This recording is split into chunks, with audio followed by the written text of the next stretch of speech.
मनुष्य में पाया जाने वाला ऊतक है, या फिर जैसे पेशियां, ये भी मनुष्य में पाए जाने वाले ऊतक है, ये सजीव ऊतक है। लेकिन पौधों में अगर हम बात करें जाइलम की या फ्लोएम की, तो वे पौधों में पाए जाने वाले ऊतक है, यद्यपि ये मुख्यतः निर्जीव होते हैं। यहां ध्यान देने वाली बात है, इसका अर्थ यह नहीं निकलता कि पौधों में पाए जाने वाले सभी ऊतक जो है वो निर्जीव होते हैं। हाँ, ये कहा जा सकता है कि अधिकांश ऊतक इनमें निर्जीव हो सकते हैं, सभी नहीं, कि कुछ ऊतक ऐसे भी होते हैं जिनका कार्य जैविक क्रियाएं होता है और उनके बिना पादप जीवित नहीं रह सकता, भोजन संग्रहण करना या अन्य कार्यों के लिए। तो इसलिए इनमें अधिकांश ऊतक हो सकता है कि निर्जीव होते हैं, और जंतुओं की बात करें तो इनकी जंतुओं में अधिकांश ऊतक सजीव ही होते हैं। तो ये हमने बात की कि पादप और जंतुओं में पाए जाने वाले ऊतक जो है वे एक समान नहीं होते। क्यों नहीं होते? उसका कारण है पादप का गतिशील न होना, जिसके कारण इनमें यांत्रिक सामर्थ्य के लिए ऊतक विशेष प्रकार के मुख्यतः निर्जीव, जबकि जंतुओं में गतिशीलता का, गमनशीलता का गुण, ऊर्जा की अधिक खपत होने के कारण इनमें सजीव ऊतकों की आवश्यकता होती है। अर्थात दोनों के ऊतकों में भिन्नता पाई जाती है। तो हम सबसे पहले बात करेंगे कि पादप में पाए जाने वाले ऊतक कौन कौन से हैं, उन्हें कितने प्रकारों में बांटा गया है, और पादप में पाए जाने वाले जितने भी ऊतक हैं उनके क्या क्या कार्य हैं।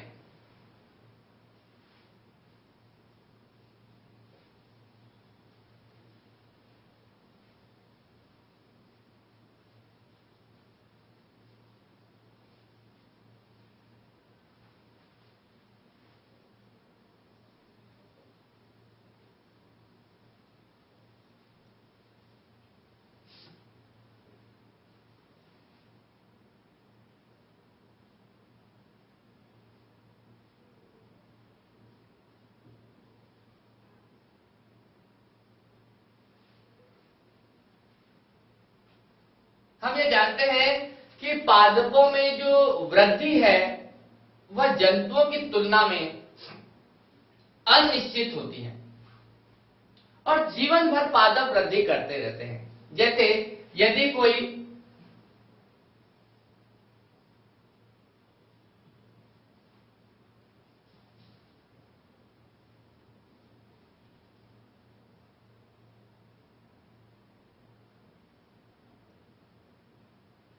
किसी पादप की कल्पना करें, पौधे की कल्पना करें, तो हम जानते हैं कि जो पौधे हैं वो या तो शीर्षक से वृद्धि करते हैं,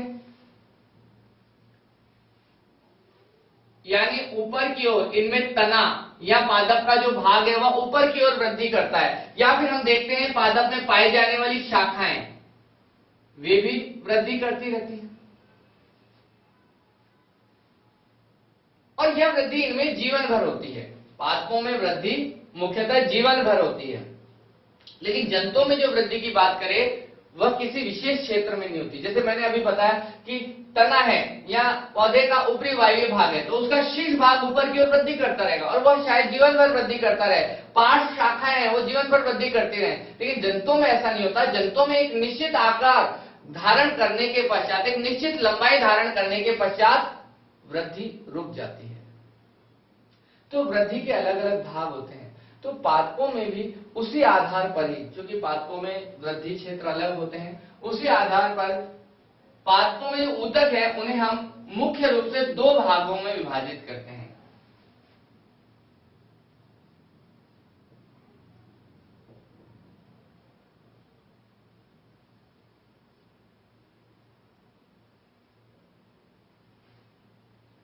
पहले ऊतक का नाम है विभज्योतकी।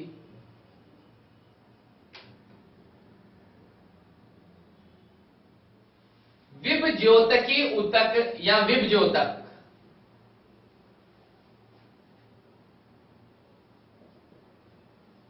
और दूसरे ऊतक का नाम है स्थायी ऊतक। विभज्योतकी ऊतक का मतलब है ऐसा ऊतक जिसकी कोशिकाएं